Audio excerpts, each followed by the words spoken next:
Hey y'all, it's Laura and welcome back to another Cocoa Vanilla Studio video. This time we are going to be using this gorgeous sketch that I created and these two lovely photos. Now we are playing with the Storyteller collection and I am playing with some scraps today. Decided to bring in this beautiful stripe as well as some of these absolutely gorgeous blues. So there is a kind of a grid paper at the back here that I was like, I want to use that. I really would like to use a little bit of this paper. And I'm going to use it for borders.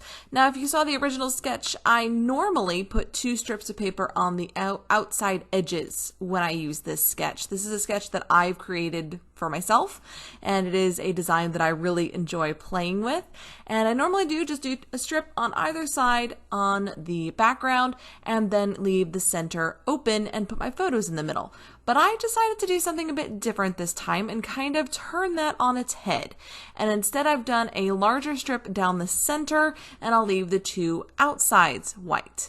And so that's a little bit different way of looking at it. When you're using a sketch, you can interpret it any way you like. The intention is to inspire you, to give you an idea, to get you excited to scrap.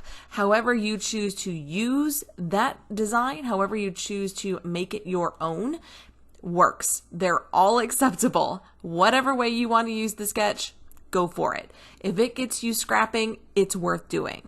And so now, as you can see, we've got a similar concept though. We have the 2 kind of thinner pieces on the side and then a larger section in the center. That was the idea. And I'm just going to go ahead and tape those down. Now, I do want you to notice that I use quite a bit of tape on my papers, and there's a reason for that. I have had the worst luck with adhesives in the past, and so I do tend to overdo it just a bit with my taping. And I haven't had anything fall apart since, and that's why I use double-sided tape and not any sort of tape runner, is because in my experience, it doesn't stay long term. Now, if you are not scrapping for the purposes of keeping memories long term, I hope my memories will last a good 20 years in these albums. Beyond that, not really concerned about it, but 20 years is a long time. And so I think to myself, I want them to stay together. I don't want things falling apart. But if you're scrapping just for the creative process and you don't particularly care if your layouts last forever, use whatever adhesive you like. It really does not matter in the short term. It's the long term where it gets a bit sketchy. But I mostly scrap for myself and for my kids. And if I get 20 years out of these layouts, then I am thrilled with that. I do also take photos of all of my layouts, and if I ever needed to, I could convert these to digital books. And I might do that for my kids because, you know, those large 12 by 12 albums can be really bulky.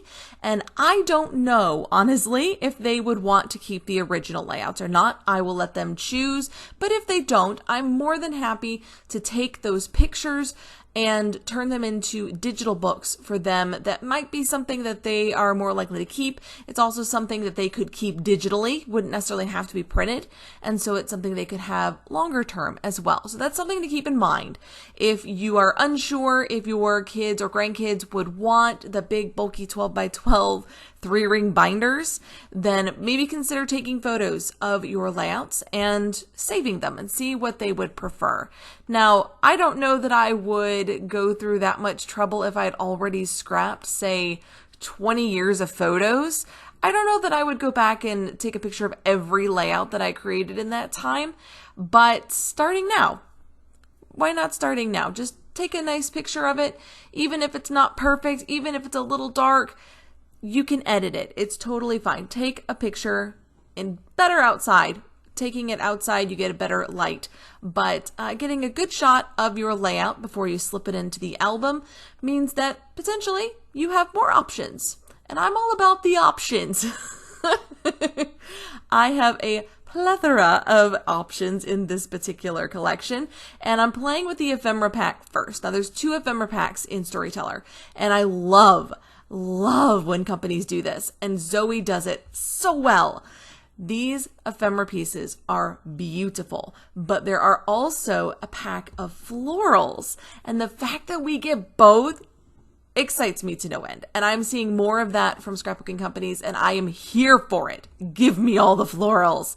Now, will that stop me from, fussy cutting the bejesus out of the pattern papers, floral patterns? No, no, it will not. But I have more to play with, and I'm all about extending these collections as far as I can get them to go. I do use quite a bit of embellishments usually on a page, not always, but usually. Like you can see here, I have several clusters around the page, little butterflies dotted here and there, but I also stretch my collections by fussy cutting. Cutting up those little patterns that have butterflies, whether they have just shapes, stars, hearts, circles, doesn't matter. That helps to extend the embellishment capabilities of your collections. And that way you can get just as many layouts without having to buy quite as many ephemera packs.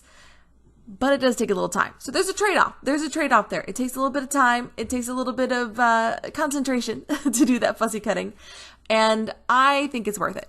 Now, I also happen to love the fact that Zoe always includes cut-aparts in her collections, and she includes pattern papers that are perfect for fussy cutting. I promise you, she wants you to fussy cut those papers. She wants you to fussy cut those papers. There's no other reason to give you such perfectly fussy cuttable patterns. I'm convinced. So now that I've got most of my embellishments in place, I'm just going to play with them a little bit.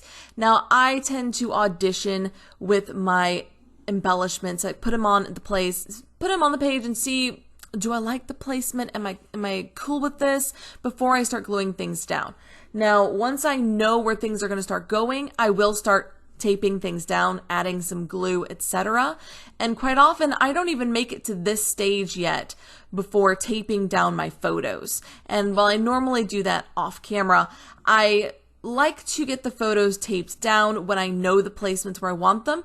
That way I don't have to pick up the entire embellishing layer in order to tape them down later, because it's so much harder to get everything back into place where you had it, because it won't be perfect. You will not get it exactly where you started. And so it's best if you kind of get an impression, okay, I know where this is going. This is the placement that I want. Go ahead and tape your photos down, not the edges, so you can still tuck underneath, but just directly behind the center of the photo. Go ahead and tape them down. And that way you won't have to worry about it shifting around while you're trying to then attach the embellishments. Now, if you forget, and you're like me and get a little excited about where a layout's going, then I tend to start from the top and work my way down. So I'll start adding the embellishments on top of the photos so that they don't move, and then tape each layer on top of the next. And that way I don't usually lose the clustering. I will have to kind of reposition it on the layout, the whole entire piece of photo and embellishment cluster. But that's a lot easier to do than having to pull off each layer individually and try to recreate it. You certainly can. I've done that in the past as well. Just take a photo of the layout and pop it up on my screen, on my tablet or my computer screen, and use that as a guide. That works as well. But it takes a little extra effort. And I tend to be very excited scrapper, and so I don't know if you could tell, I get very enthusiastic about scrapbooking, and when I start, I just want to go. I want to go, go, go, go, go. And so I don't like having to stop and do extra steps, and so I do tend to just go ahead and, oh, this looks good, let's tape it down, let's glue it down, let's go. And that's what I do here. That's a lot of what I do here. Now, this particular layout has this beautiful rainbow stripe in the background. And I really wanted some smaller butterflies, which I do have some fussy cut smaller butterflies from the A5 paper stack that I fussy cut out. But I really liked these little white ones that were on this tag, and I decided to go ahead and fussy cut those out instead because they pop up quite nicely on that very colorful background. And I thought that that looked even better than the colorful ones that you could use on top. Now, I've created a lovely bunch of clusters around my layout. I have one at the bottom right around the bottom photo, and then I have a much larger one that kind of stretches around the corner of that top photo. So that's a corner cluster. It just keeps going. And that's just a bit of fun. It's just playing around, seeing what I like. Does it look good to my eye? Sure, then go with it.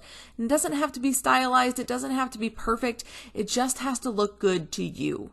Now I'm adding a little word phrase here underneath the top photo to kind of mimic the look of the banner at the bottom photo. Also, that is something that I had included in the sketch, and I really wanted that sort of bannery bit at the bottom. Now finishing up this layout, I'm going to do my typical scattering and splattering using these beautiful puffy hearts and the little circles on there as well to scatter around my clusters. Adds a little bit of something non-papery and fun. And I'm also going to add some of the little circles up onto my tags. So the little tag holes at the moment are empty. And sometimes I use twine, but lately I've just been reaching for enamel dots or puffy stickers or even some Nuvo occasionally to fill those holes, and it works just fine, and it adds just a little bit more interest to those tags when I'm honestly just feeling a little bit too lazy to dig out my twine. So these little hearts are fun. They stretch so far because there are so many on that little packet, and I love them. Now to finish this one off, once those little scattering pieces are done, I do 2 levels of splattering on my layouts most of the time, and this one included. I'm going to use a little bit of gold Nuvo around each of my clusters, and then I will create some little butterfly trails, just leaving the page sort of hiding behind other bits and pieces, kind of tying together the clusters with other areas of clustering and just giving them a little bit of detail, something a little bit special. Now that those beautiful Nuvo drops are in place, I'll come in with some Heidi Swapp Color Shine, which is just a gold ink spray. Honestly, gold watercolor, any sort of gold liquid would work, just to splatter lightly around the clusters, and this gives it a finishing touch. For me, it makes it feel like it's done. It gives it just a little bit more detail work and kind of fades those clusters out into the rest of the layout, as well as filling in any white space. That's it for me, guys. I hope you've enjoyed this one. Until next time, bye y'all.